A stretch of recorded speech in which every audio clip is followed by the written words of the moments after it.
queridos irmãos, a paz do Senhor. Eu sou o professor Gerson Willi e nós estamos aqui na nossa 12ª aula deste segundo trimestre de 2020. Estamos chegando já nesta penúltima lição, né? Próxima aula será a nossa última aula, teremos algumas revisões daquilo que nós aprendemos nesse trimestre e eu quero convidar desde já você para estar aprendendo comigo sobre a conduta do crente em relação à família. Uma aula muito importante, muito necessária para os dias de hoje. Então, o nosso texto áureo se encontra no livro de Efésios, capítulo 5, a partir do versículo 31, que diz: Por isso deixará o homem seu pai e a sua mãe, e se unirá à sua mulher, e os dois serão uma só carne. A verdade prática diz: Deus estabeleceu o casamento monogâmico, heterossexual e indissolúvel, isto é, a instituição da família para a glória do nome dele. Nossa leitura bíblica em classe encontra Efésios capítulo 5, do versículo 21 ao versículo 36, e que diz assim: Sujeitando-vos uns aos outros no temor de Deus, vós, mulheres, sujeitai-vos ao vosso marido como ao Senhor, porque o marido é a cabeça da mulher, como também Cristo é a cabeça da igreja, sendo ele próprio o salvador do corpo. De sorte que, assim como a igreja está sujeita a Cristo, assim também as mulheres sejam sujeitas, em tudo sujeitas a seu marido. Vós, maridos, amai a vossa mulher, como também Cristo amou a igreja e assim mesmo se entregou por ela, para a santificar, purificando-a com a lavagem da água pela palavra, para apresentar a si mesmo igreja gloriosa, sem mácula, sem ruga, sem coisa semelhante, mas santa e irrepreensível. Assim também os maridos amar a sua própria mulher como seu próprio corpo. Quem ama a sua mulher, ama-se a si mesmo. Porque nunca ninguém aborreceu a sua própria carne, antes a alimenta e sustenta, como também o Senhor a igreja, porque somos membros do seu corpo.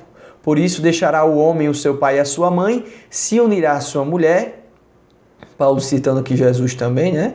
E Jesus já estava citando outra passagem. E serão os dois uma só carne. Grande é este mistério. Digo, porém, a respeito de Cristo e da igreja. Assim também vós, cada um em particular, ame a sua própria mulher, como a si mesmo, e a mulher reverencie o marido. E agora vamos para o capítulo 6, a partir do versículo 1. Vós, filhos, sede obedientes aos vossos pais no Senhor, porque isto é justo. Honra teu pai e a tua mãe, que é o primeiro mandamento com promessa, para que te vá bem e vivas muito sobre a terra. E vós, pais, não provoquei a ira de vossos filhos, mas criai na doutrina e na admoestação do Senhor. Nós chegamos agora, nesta lição de número 12, nós temos 3 objetivos a atingirmos nessa aula. O primeiro é refletir sobre a conduta bíblica prescrita aos maridos, né? A responsabilidade dos maridos na família.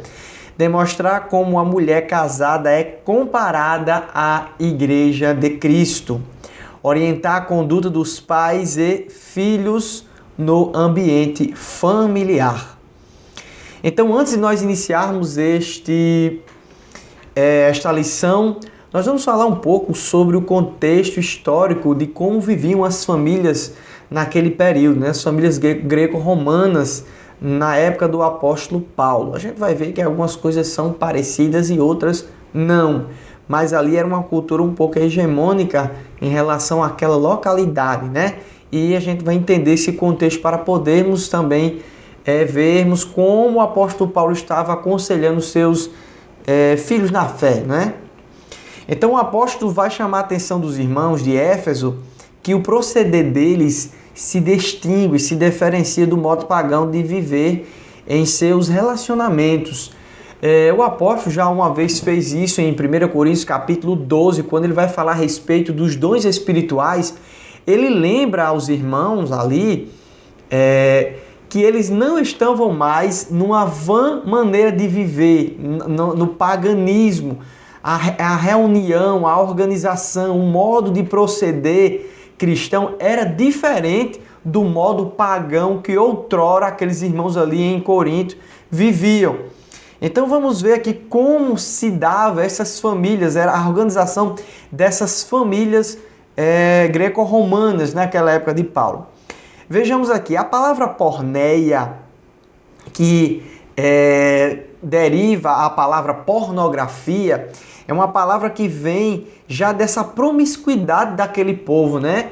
O pessoal ali tinha essa promiscuidade como uma forma normal de vida. Então a palavra pornografia que origina que vem dessa palavra aqui do termo porneia, acaba vindo desse povo. Para você entender como estava a situação daquelas pessoas ali no Império Romano, né?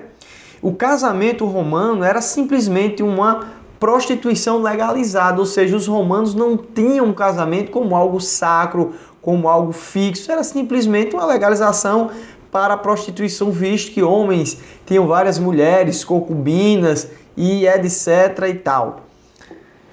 Nós vemos outro ponto bastante significativo e relevante no mau sentido dessa história dos romanos, é que eles podiam não aceitar os seus filhos. Por exemplo, até o 8º dia, o pai de família, né, ele ficava ali naquela suspensão para ver se realmente ia querer aquele filho dele nascido, né?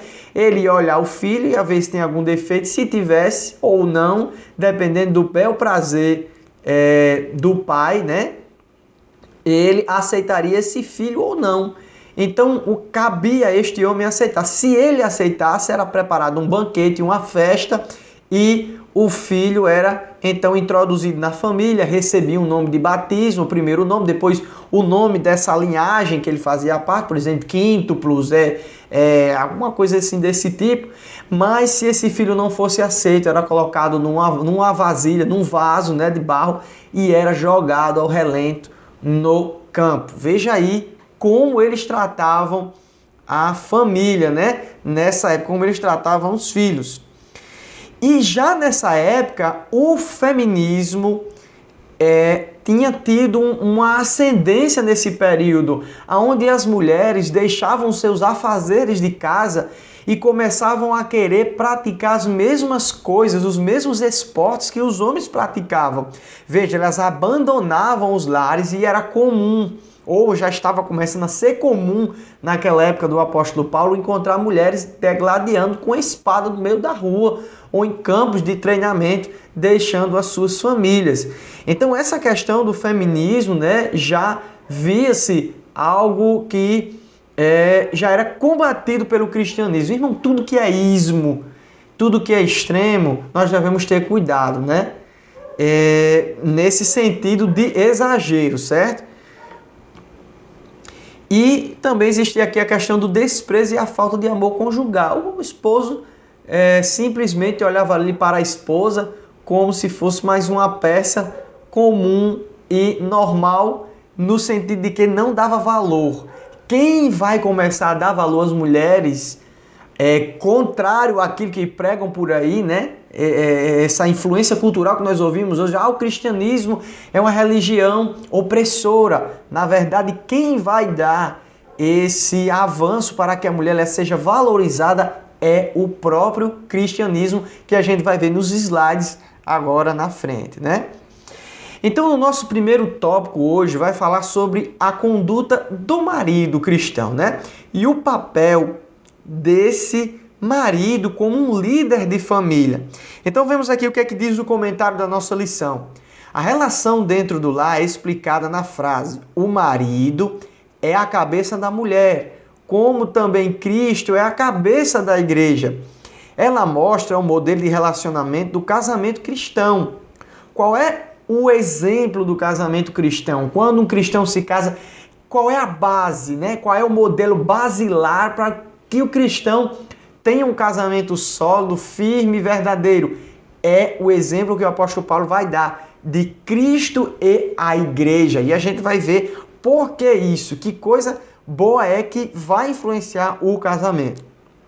Então vemos aqui, esse exemplo, né, essa relação, ela mostra o modelo de relacionamento do casamento cristão. Isto é, o marido deve liderar a sua casa do mesmo modo como Cristo lidera a igreja, visando o seu absoluto bem-estar. Como é que Cristo lidera a igreja? Ele maltrata a igreja? Ele é rude com a igreja? Pelo contrário, Cristo deu a sua vida pela igreja, ele morreu, ele ama a sua igreja, né? É a amada dele, é a desejada de Jesus. Então Jesus deseja que a igreja esteja no seu bem-estar, por isso que ele provê as condições dessa igreja se manter até o final pelo Espírito Santo, como a gente já viu ali, que procura apresentar diante de Deus a igreja sem ruga, sem mácula, sem defeito. É assim que Cristo cuida da igreja e é assim que o marido deve proceder em relação à sua esposa, fazendo com que ela seja um referencial, certo? Então vamos lá, o papel do marido como um líder. O marido é um líder da família, é o primeiro, né? Eu não sei se você já viu quando tem uma debandada de pássaros, e aqui em casa passa alguns pássaros, não sei se é pato, é garça à noite, e eu sempre tenho um líder na frente. Aquele líder ali é branco, igual às outras aves, né? Quando passa aqui em casa é um revoado de pássaros brancos. Mas parece ser a mesma, mas tem alguém ali dando a direção, o norteio. Não é maior, né, do que os outros, mas dá a direção. Então o líder não significa que ele é maior, que ele é um ditador. Significa que ele está ali para ter uma função de direção. Vejamos aqui, liderar a família como Cristo lidera a igreja, como eu acabei de falar, tem as características de Cristo liderando a igreja, com amor, com firmeza, com retidão e com justiça. Liderar não significa ser arrogante ou oprimir. Tem pessoas que confundem isso. Acha que porque é o pai de família ele deve ser arrogante dentro de casa. Ah, mas isso não acontece com o meu cristão. Acontece. Pessoas que são totalmente legalistas e acreditam que a sua arrogância, a sua opressão é um sinônimo de autoridade. A pessoa que realmente lidera a sua família em amor, ela não precisa exercer uma autoridade exacerbada. Precisa sim ter uma autoridade.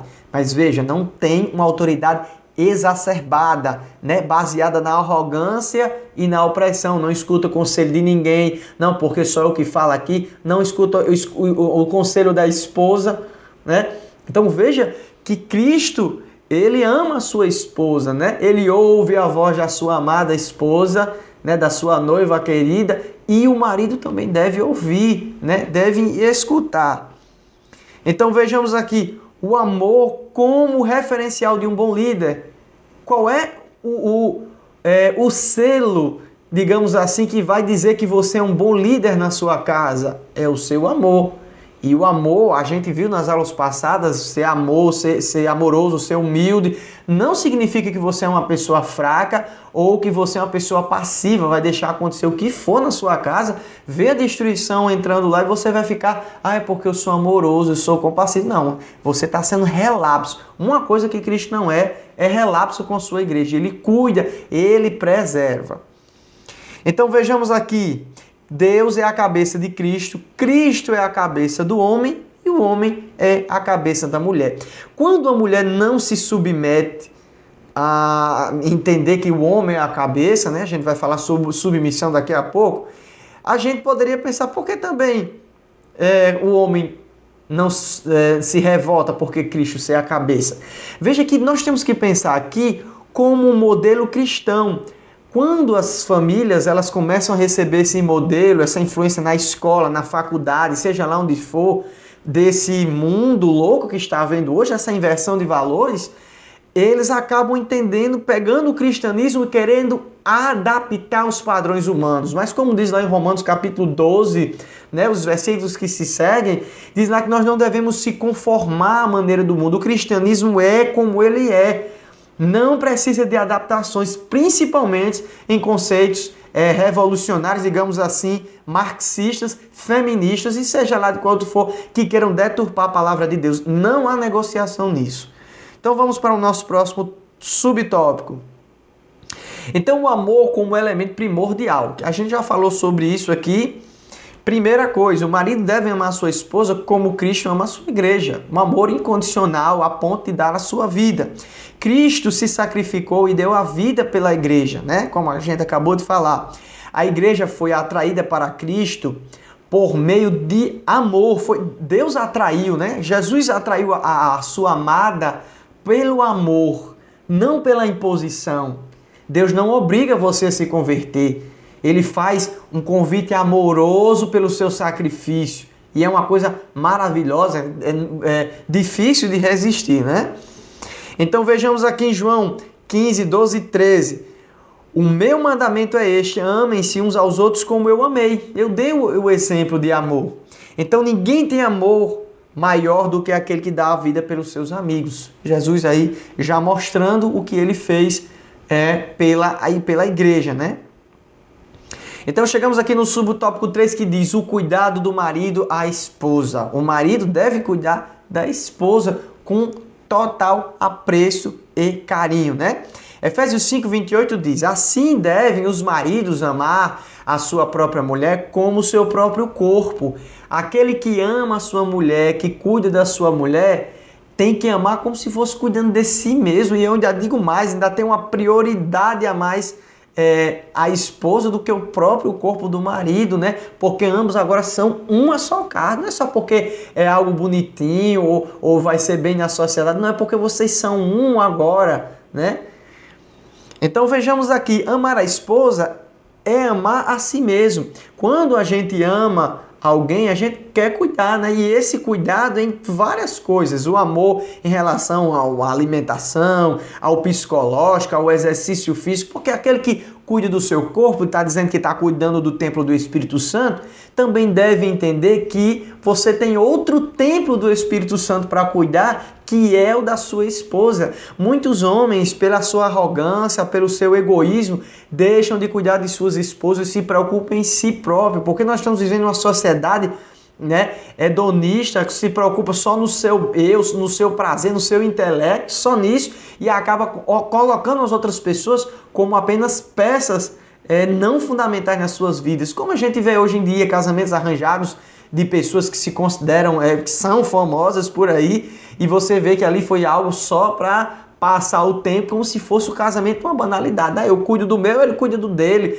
O que a gente mais vê é esse tipo de separação hoje.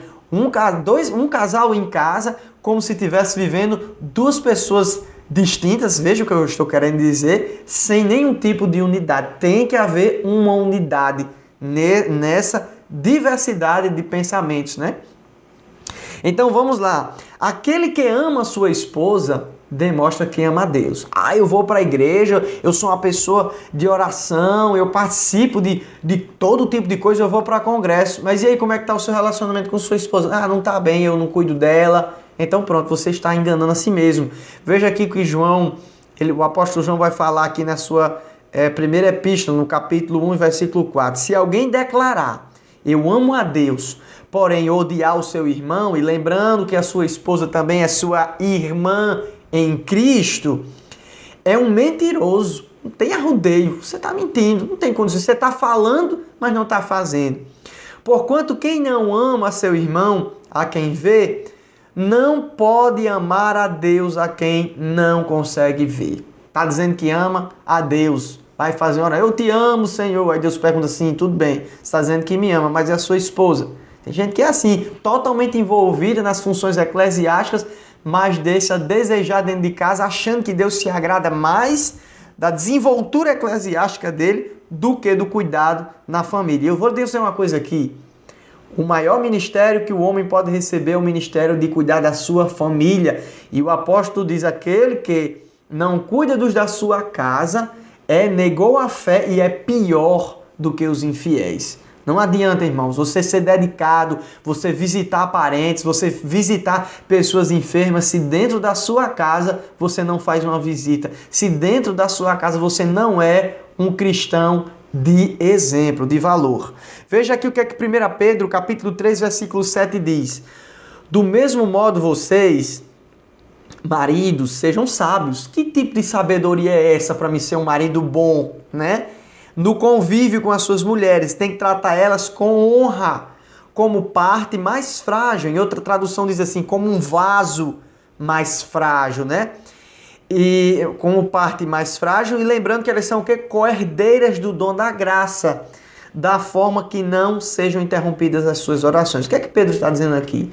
Se você está maltratando a sua esposa, se você não trata ela como parte de um vaso frágil aqui não significa uma pessoa derretida, que não quer fazer nada, significa um vaso de valor. Quando você tem um vaso, por exemplo, de porcelana, uma peça cara na sua casa, com certeza você não vai levar, não vai deixar em qualquer lugar, né, nos aceros, nas quinas, para que caia. Você vai cuidar para que fique sempre no local seguro. É isso que o apóstolo Pedro está dizendo. Trate as suas esposas dando honra a elas. Tem pessoas que pelo legalismo vê todo tipo de versículo, né?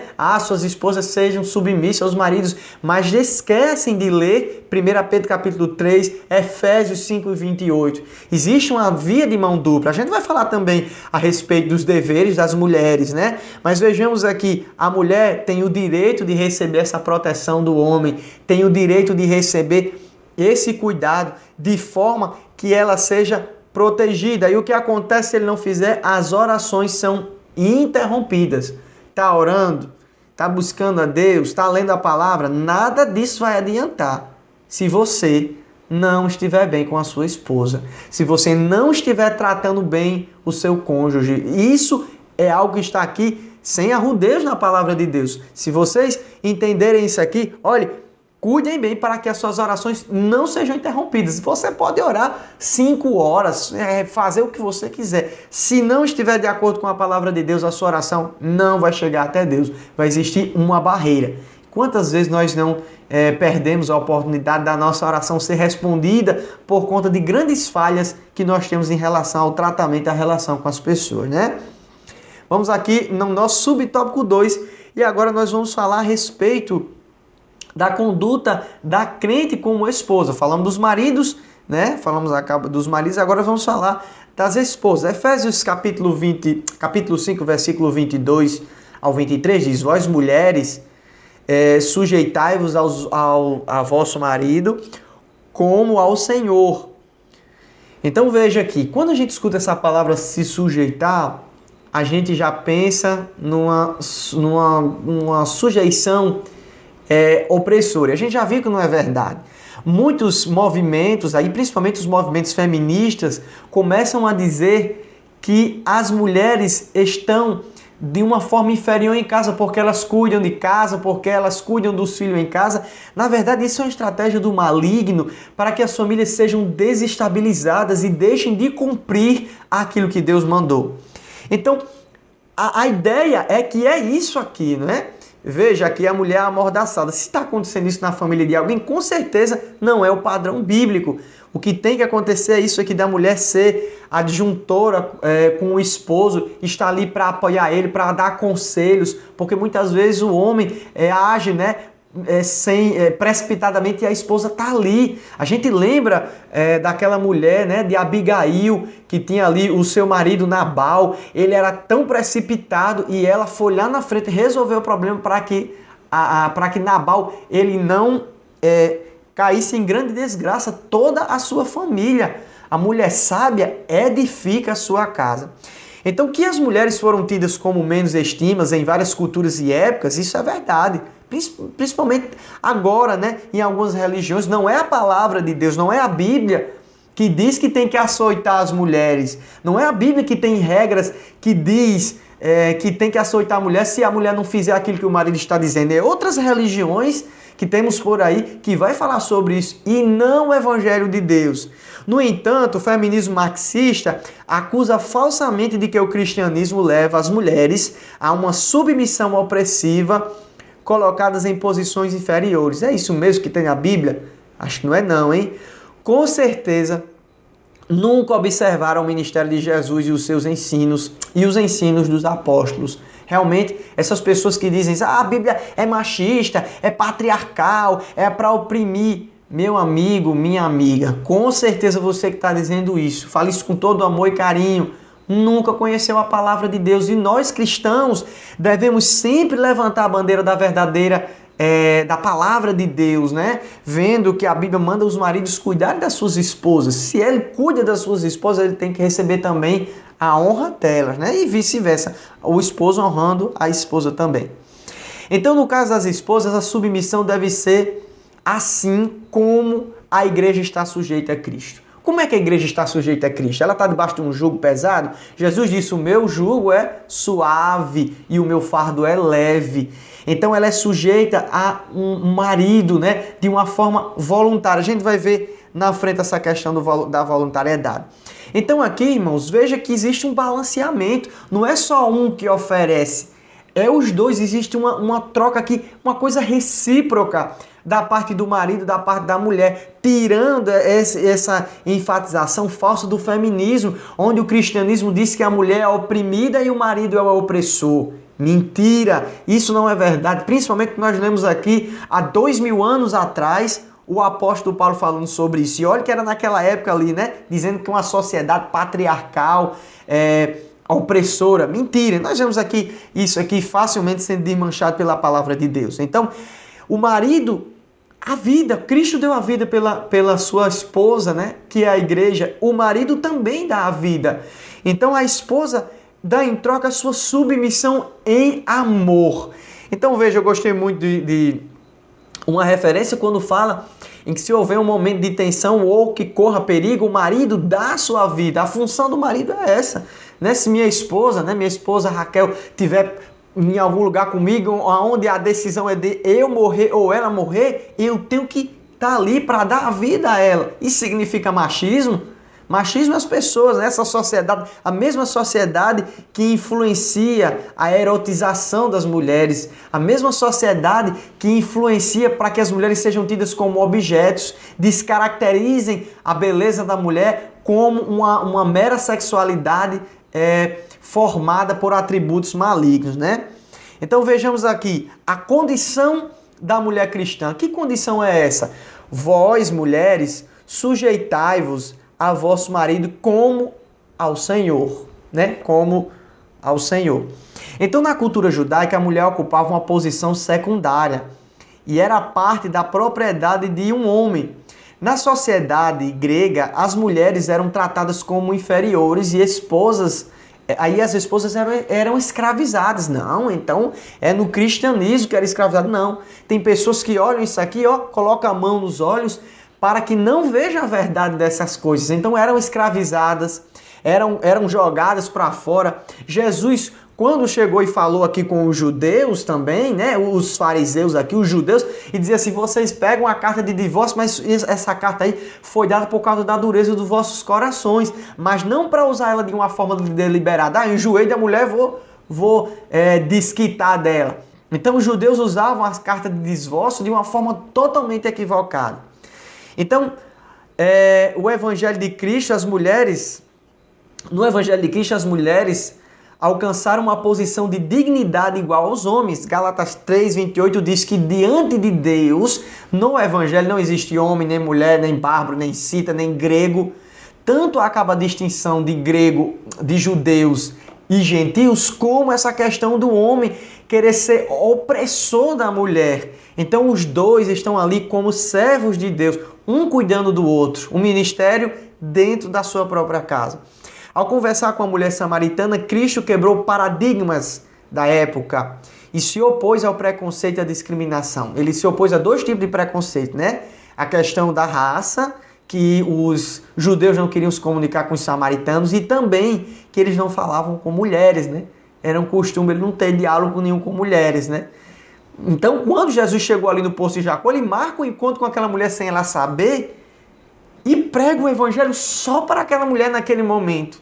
Jesus, se ele fosse realmente esse machista, como alguns dizem por aí, ele não teria falado isso com aquela mulher, ele não teria tido interesse de salvar aquela mulher, quebrando os paradigmas humanos de preconceito. Vejamos aqui, portanto, a mulher cristã desfruta de plena liberdade em Cristo e não está sujeita a nenhum sistema de escravidão. Não somos mais escravos. Homens e mulheres não podem viver sobre jugo de escravidão. Cristo já uma vez nos libertou. É claro que a gente vai saber que muitas mulheres suportam um jugo muito pesado por estarem debaixo de um casamento aonde os seus maridos não são crentes, né? E a gente vai saber que a mulher vai ganhar o marido pelo testemunho. Então vejamos aqui, a palavra sujeitai-vos no grego é hipotasso. Sujeitar-vos denota uma sujeição no sentido de submeter-se voluntariamente. Não é uma sujeição por imposição, é uma sujeição por amor e por voluntariedade, diferentemente daquele que acusam o cristianismo.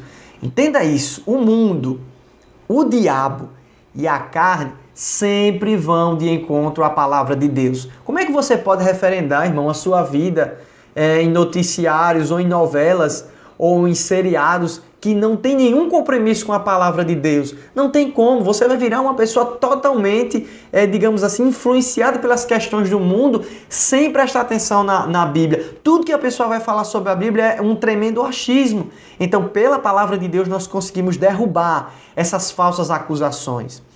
Então, em 1 Pedro capítulo 3, versículo 1, ele também fala, sede sujeito aos vossos maridos, usando também a mesma palavra. Paulo não era opressor, mas Pedro era. Não, Pedro também usa a mesma coisa, sendo sujeito com amor e com voluntariedade.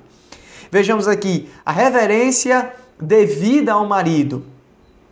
O marido, amando a esposa como Cristo amou a sua igreja, capacita a esposa em sua missão de reverenciá-lo. Veja, o marido cuidando da sua esposa e quando ele estiver doente, né, que também, claro que isso em vários outros fatores, é a vez da esposa cuidar também do marido com a mesma estima, né? E ainda reverenciando. Que tipo de reverência é o marido chegar dentro de casa, ela se prostrar? Não, é respeito, é o amor, é escutar em primeiro qual é a ideia dele, porque ele é o cabeça constituído por Cristo, né? Constituído por Deus.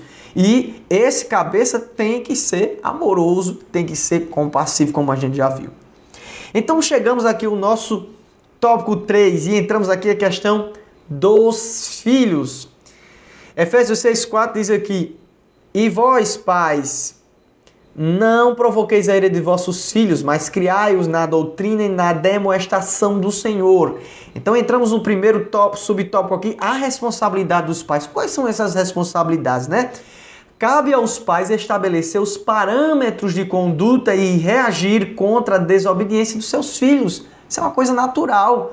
O pai ir reagir contra a desobediência do filho, né? Mas essa reação tem que ser baseada na palavra de Deus. Os critérios dessa educação estão na palavra de Deus. Provérbio 22:6, que a gente vai ler agora há pouco, agora na frente. Por outro lado, os pais não devem abusar da autoridade recebida. Corrigir, mas corrigir com mansidão, com amor. Claro que uma rigidez, o pai deve corrigir o filho segundo a medida que está sendo necessária, mas isso tudo com moderação, né? Tem pessoas que vão corrigir os seus filhos e acabam espancando. Isso não é bíblico, isso a Bíblia não fala a respeito desse espancamento, né? Pois eles devem educar com brandura, sem rigor excessivo. Existe um rigor, mas não é um rigor excessivo. Ou imposições injustas a fim de não incitar a ira de seus filhos. De não incitar a ira dos seus filhos e também de não desanimá-los. Né? E tem pais, pessoas, o pai ou a mãe, que incita a ira dos seus filhos. Né? E acaba achando que porque eles são autoridade dentro de casa, recebem toda essa autoridade para incitar. Vamos ter cuidado nessas questões porque são muito perigosas, né? Então a palavra doutrina aqui significa paideia, que é orientação ou treinamento para o desenvolvimento do caráter e pronta obediência das normas. Você treinar o seu filho para isso, né?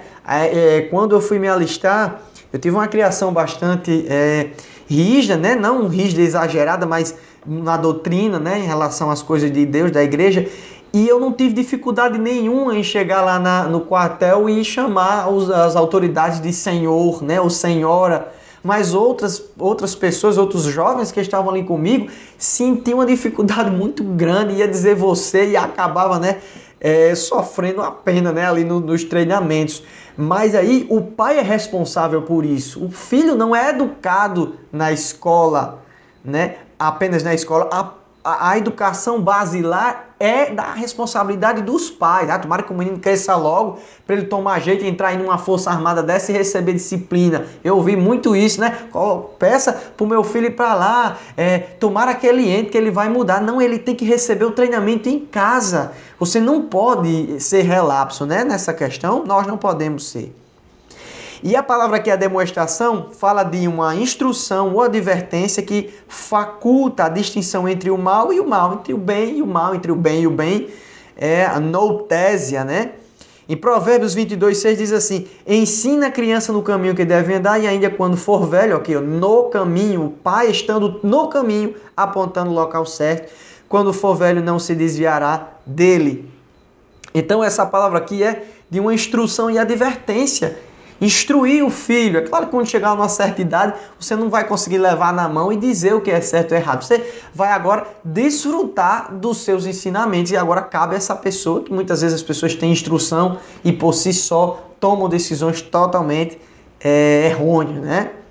Então vejamos aqui 3 aspectos para que os filhos, né, para que haja uma boa liderança dentro da família. Primeiro, a instrução da palavra de Deus, irmãos. É o primeiro conteúdo da palavra de Deus, tem que ser a primazia na instrução dos seus filhos, dos nossos filhos, né? Eu, que vou ser pai daqui a alguns meses, tenho pedido a Deus essa sabedoria para que Deus me instrua em todos esses aspectos, né?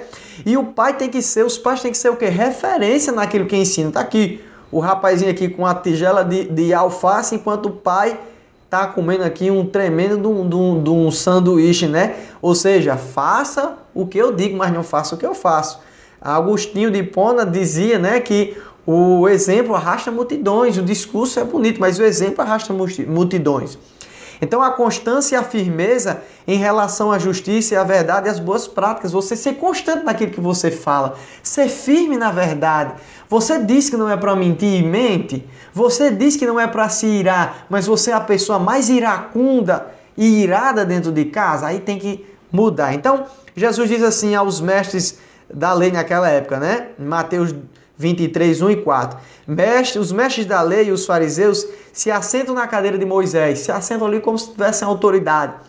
Obedeçam a eles e façam tudo o que eles dizem, mas não façam o que eles fazem, pois não praticam o que pregam. Olha que coisa feia, você pregar a mansidão e os seus filhos estarem ali olhando você pregando a mansidão e sabendo que você agride sua esposa ou a esposa é iracunda. A gente pesa nessa questão de ser irado sempre para os homens, né? Mas também tem a parte das mulheres, né? Tá ali a mansidão, cantando o hino de mansidão, mas aconteça algum problema, aí já acaba a mansidão. E nós falamos isso no vídeo, né, passado, sobre essa questão da humildade. Então nós chegamos aqui, deixa eu voltar aqui a nossa lição. Vejamos aqui essa passagem a respeito de uma notícia que eu vi e eu achei interessante colocar aqui para que nós tivéssemos uma reflexão, né? Veja aqui o que é que esse portal de notícias acabou dizendo, né? Que MC Ingrid emplaca no funk, vem me satisfazer aos 19 anos após aprender a cantar na igreja. Presta atenção, ela aprendeu a cantar na igreja e agora está nesse segmento, né? A cantora, né, de funk da Vila Kennedy, e aí ele vai contar essa coisa que saiu de casa para fugir do preconceito da família. Que preconceito era esse? Né? Olha só o que vai dizer aqui. Ela aprendeu a cantar numa igreja evangélica no Rio, na França, e virou rap aos 17, saiu de casa, brigada com os familiares aos 18 anos, e hoje aos 19 tem uma das músicas mais tocadas no país, Vem Me Satisfazer, como já disse aqui. E aqui é colocado como se ela tivesse vencido na vida. Isso aqui, irmãos, não está aqui por acaso. Essas mídias são colocadas para colocar uma informação no subconsciente, né? Eu falei isso em um seminário da família sobre essa preocupação das famílias terem nesse tipo de conteúdo que é chegado dentro de casa, né? Veja aqui, coloca como se ela fosse uma heroína, saiu da opressão dos pais evangélicos para viver uma vida. O que é que adianta ela estar em Portugal, ela ir para Nova York, ir para qualquer outro lugar, se a sua família está destruída. Tá vendo? É mais valioso o dinheiro, é mais valioso a fama, é mais valioso os aplausos do mundo do que uma família estruturada, do que estar bem com a família. Que Deus repreenda, que Deus nos dê sustento para que a igreja repreenda com veemência esse tipo de atitude que o mundo está tentando oferecer para nós, né? E eu deixo aqui para você fazer uma reflexão de que tipo de armamento o diabo está usando para infringir, para colocar não só isso, como a questão da homossexualidade, como a questão do feminismo, como a questão da promiscuidade do casamento, né? Ser colocado como um instrumento de destruição das famílias.